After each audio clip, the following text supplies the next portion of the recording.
This sounds so bad.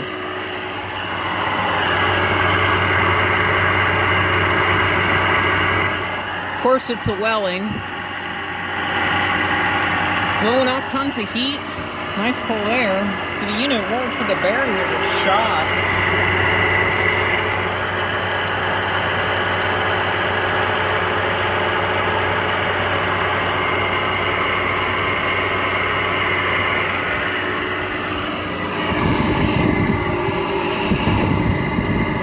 The air coming out of here smells so bad.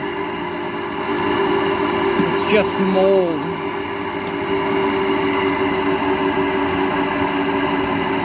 Like I've heard some air conditioners with pretty rough bearings, but this is awful.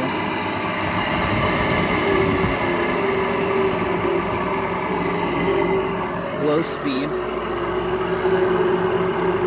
And it's definitely like really stuck, because when it slows down, it almost stalls out. Actually, it might stall out right here.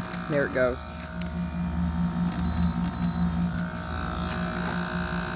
And it's stuck. And it just tripped the breaker. Yeah, piece of junk. I think once I get some new bearings in it, it'll be fine.